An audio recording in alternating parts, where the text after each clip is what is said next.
It's my घूमो दुनिया।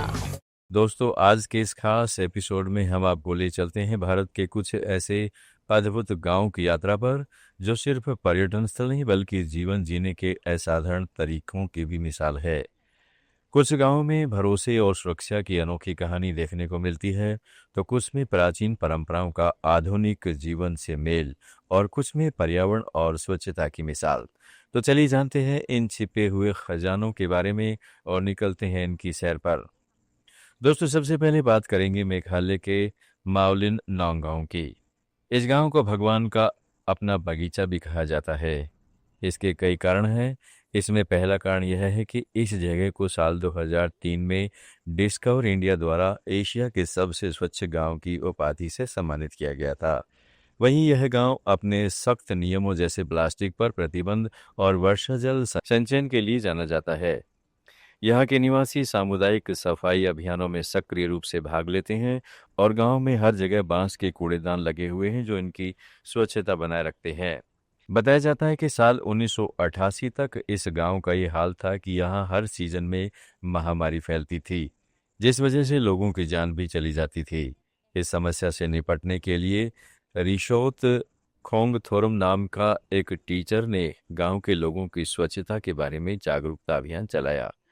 पहले तो उन्हें इस मुहिम को लेकर काफी संकोच हुआ, लेकिन बाद में उन्होंने अपने बच्चों की जान बचाने के लिए इसे पूरी तरह से अपना लिया और स्वच्छता के लिए एक समिति का गठन हुआ और इस तरह से गांव के लिए ये अभियान बन गया।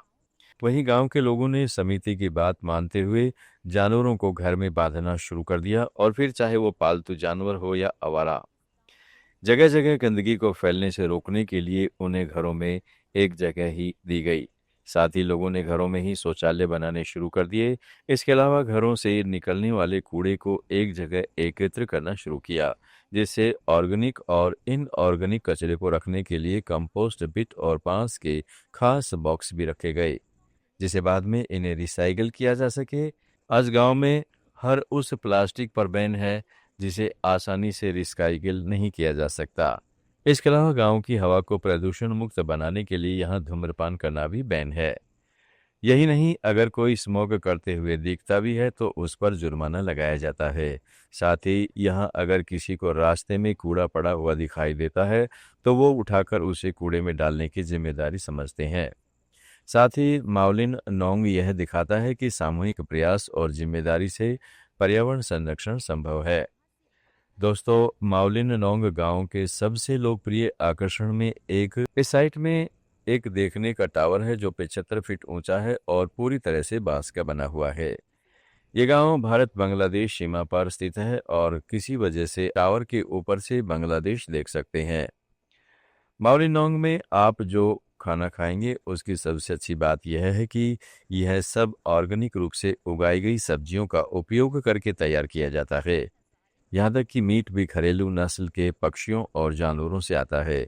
स्वाद के लिए शाकाहारी और मांसाहारी व्यंजनों की आपको यहाँ एक अच्छी खासी वैरायटी देखने को मिल जाएगी। दोस्तों, अब बात करते हैं अगले गांव मत्तूर की, जो कर्नाटक से 300 किलोमीटर दूर तुंग नदी के किनारे बसा है। 2011 की जनगणना के अनुसार इस गांव की कुल आबादी 3000 है। गांव के बारे में दिलचस्प तथ्य यह है कि इसे भारत का अंतिम संस्कृत भाषी गांव कहा जाता है। यह दुनिया का एकमात्र ऐसा गांव है जहां के निवासी अपनी रोजमर्रा की बातचीत में संस्कृत भाषा का प्रयोग करते हैं। यहाँ के लोग लुप्त हो रही इस प्राचीन भाषा को बचाने के लिए प्रतिबद्ध हैं। इतना ही नहीं, गांव के साइनेज भी संस्कृत में है।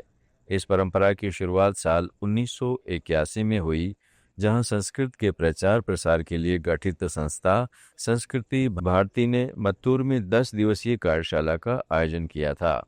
इसमें पड़ोसी उडुपी में पेजावर मठ के संत सहित कई प्रमुख हस्तियों ने भाग लिया।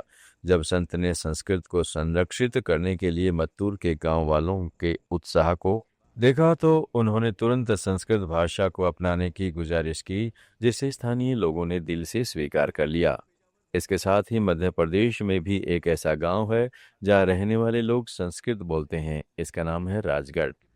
जिला मुख्यालय से करीब 45 किलोमीटर दूर इस गांव ने देश में अपनी अलग पहचान बनाई है। इस गांव में रहने वाला हर शख्स संस्कृत में ही बात करता है। देखा जाए तो यहाँ के लोगों ने संस्कृत भाषा को पूरी तरह से अपने जीवन में ढाल लिया है। अनोखे गांव की इस कड़ी में अगला गांव है महाराष्ट्र के वडगांव का।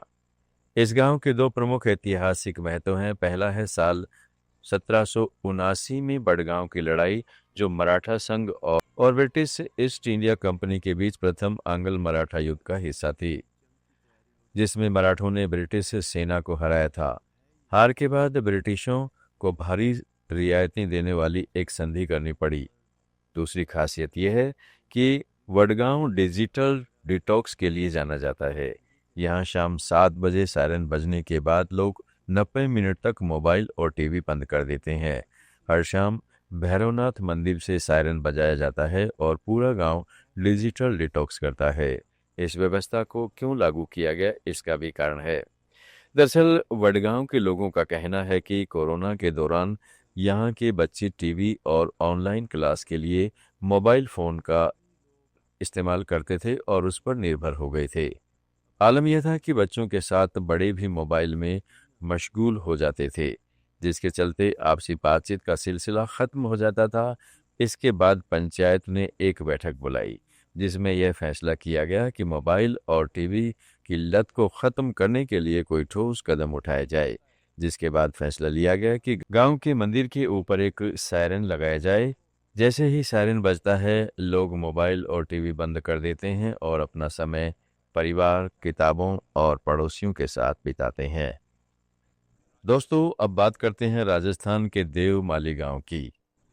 राजस्थान वैसे तो कई अनोखे गांवों से भरा हुआ है, लेकिन अजमेर जिले का देवमाली गांव अपने आप में अनूठा है। ये गांव अपने निवासियों के बीच अटूट भरोसे और सादगी के लिए मशहूर है। इस गांव की सबसे खास बात यह है कि यहाँ एक भी घर की छत पक्की नहीं है। सभी लोग कच्चे घरों में रहते हैं, चाहे फिर वो करोड़पति ही क्यों न हो। और तो और सबसे हैरान कर देने वाली बात यह है कि पिछले 50 सालों से यहाँ चोरी की कोई घटना नहीं हुई है। इस अटूट विश्वास का प्रमाण यह है कि यहाँ के लोग अपने घरों के दरवाजे भी खुला रखते हैं। पूरा गांव अपराध मुक्त भी है, साथ ही 100% शाकाहारी भी है। इसके अलावा देवमाली में केरोसिन का उपयोग पर भी पूरी तरह से बैन लगा हुआ है। यहाँ यूं तो सभी पेड़ पौधों के प्रति प्रेम भाव है, लेकिन नीम के पेड़ का यहाँ बहुत सम्मान किया जाता है। देवमाली गांव की पहाड़ी पर गुर्जर समाज के आराध्य देव भगवान देवनारायण भगवान का मंदिर है। यह मंदिर पूरे गांव की आस्था का सबसे बड़ा केंद्र है। देवमाली गांव की इस पहाड़ी के तमाम पत्थर झुके हुए प्रतीत होते हैं। इस पहाड़ी से कोई भी एक पत्थर भी उठाकर नहीं ले जाता है।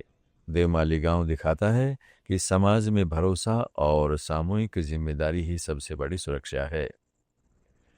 दोस्तों, अब बात करते हैं मेघालय के माओफ्लांग गांव की।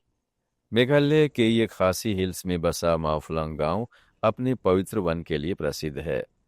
स्थानीय खासी समुदाय का मानना है कि लबासा देवता इस वन में निवास करते हैं, इसलिए इसे पूजनीय माना जाता है। इतना ही नहीं, यहाँ की परंपरा इतनी सख्त है कि वन में किसी को भी पत्ते या टहनी को तोड़ने की इजाजत नहीं है। ऐसा करने पर पाप माना जाता है। यहाँ आप माओफ्लांग पवित्र वन की यात्रा कर सकते हैं, लेकिन आपको यहाँ से कुछ भी ले जाने की अनुमति नहीं है। अपने इसी रीति रिवाज के चलते यह गांव प्रकृति और परंपरा के अनूठे बंधन को बखूबी दर्शाता है। दोस्तों, भारत की यह विविधता और गहरी परंपराएं हमें सिखाती हैं कि आधुनिक जीवन के बीच भी हमारे मूल्य और संस्कृति जीवित रह सकते हैं। तो चलिए हम भी इसके अनुभव से कुछ सीखें और अपने जीवन में इसे अपनाने की कोशिश करें। आप सुन रहे थे let's mike more than radio. Follow कीजिए हमें हमारे सोशल मीडिया प्लेटफॉर्म्स पर। It's time for news. It's time for More Than Radio. Presenting the first radio news app, Let's Mic. Let's Mic, a news-based app on your phone where you get to watch and listen news, talk shows, interviews, radio show podcasts. On Let's Mic, you get all relevant information of TV, print, radio, podcast, and digital. Let's Mic.